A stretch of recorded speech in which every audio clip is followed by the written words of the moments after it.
চট্টগ্রামের সরকারি city college ছাত্রদল ও ছাত্র শিবিরের মধ্যে ধাওয়া পাল্টা ধাওয়ার ঘটনা হয়েছে। এই মুহূর্তে সেখানে আছেন সহকর্মী পার্থপ্রতিম বিশ্বাস। পার্থ, সবশেষ পরিস্থিতি আমাদেরকে জানান। সিটি কলেজ এলাকায় আজকে সকাল থেকেই কিন্তু উত্তেজনা বিরাজ করছিল। ঠিক বিকেলে কিছুক্ষণ আগে ছাত্রদল এবং ছাত্র শিবিরের মধ্যে ধাওয়া পাল্টা ধাওয়া এবং এক পর্যায়ে তাদের মধ্যে সংঘর্ষের ঘটনাও কিন্তু ঘটে এবং এরপর আমরা দেখেছি আইন শৃঙ্খলা রক্ষাকারী বাহিনীর সদস্য যারা আছেন তারা কিন্তু এখানে এসেছেন এবং এই মুহূর্তে পরিস্থিতি নিয়ন্ত্রণের চেষ্টা করছেন। আসলে সকাল থেকেই তাদের মধ্যে দুইটি পক্ষের মধ্যে উত্তেজনা বিরাজ করছিল। এরপর পুলিশ ঘটনাস্থলে আসে এবং তাদেরকে নিবৃত্ত করার চেষ্টা করে এবং সকালের পর বিকেলে আসলে ছাত্র শিবিরের একটি বিক্ষোভ মিছিল ছিল।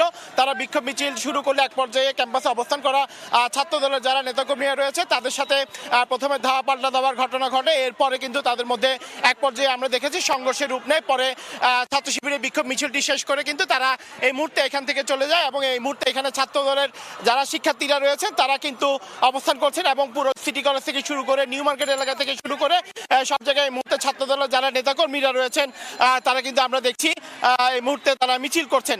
সেক্ষেত্রে একে অপরকে কিন্তু তারা দায়ী করছেন এবং এখানে আসার পরে আমরা যে বিষয়টি দেখেছি মূলত সিটি কলেজে ছাত্র রাজনীতির জায়গায় গুপ্ত রাজনীতির লেখাকে কেন্দ্র করে আজকে আসলে এই বিষয়ের অবতারণা হয় এবং এই সংঘর্ষেরও অবতারণা হয়। মূলত একটি গ্রাফিতিতে ছাত্র রাজনীতির জায়গায় কে বা কারা গুপ্ত লিখে দেওয়ার পরে কিন্তু দুটি পক্ষের মধ্যে কথা কাটাকাটি হয় এবং কথা কাটাকাটি এক পর্যায়ে সংঘর্ষের রূপ নেয় এবং এরপর আমরা দেখেছি শৃঙ্খলা রক্ষাকারী বাহিনীর সদস্য যারা রয়েছেন তারা সবাই কিন্তু ঘটনাস্থলে উপস্থিত হয়েছেন এবং এই মুহূর্তে পরিস্থিতি নিয়ন্ত্রণে রয়েছেন এমনকি আমাদেরকে জানিয়েছেন চট্টগ্রামের কোতোয়ালি থানার ভারপ্রাপ্ত কর্মকর্তা। সেক্ষেত্রে এখানে এলাকায় যারা সাধারণ মানুষ রয়েছে সবার মধ্যেই কিন্তু এক ধরনের আতঙ্ক উত্তেজনা বিরাজ করছে। সেক্ষেত্রে আইন শৃঙ্খলা রক্ষাকারী বাহিনীর ঊর্ধ্বতন কর্মকর্তা যারা রয়েছেন তারাও কিন্তু এখানে এসেছেন এবং ছাত্র দলের যারা নেতাকর্মীরা রয়েছেন এই মুহূর্তে তারা সিটি কলেজ থেকে শুরু করে নগরীর নিউ মার্কেট এলাকা থেকে শুরু করে যে এলাকাগুলো রয়েছে এখানে তারা কিন্তু মিছিল করছেন। আমরা তাদের কয়েকজনের সাথে কথা বলার চেষ্টা করেছিলাম। তারা আমাদেরকে জানিয়েছে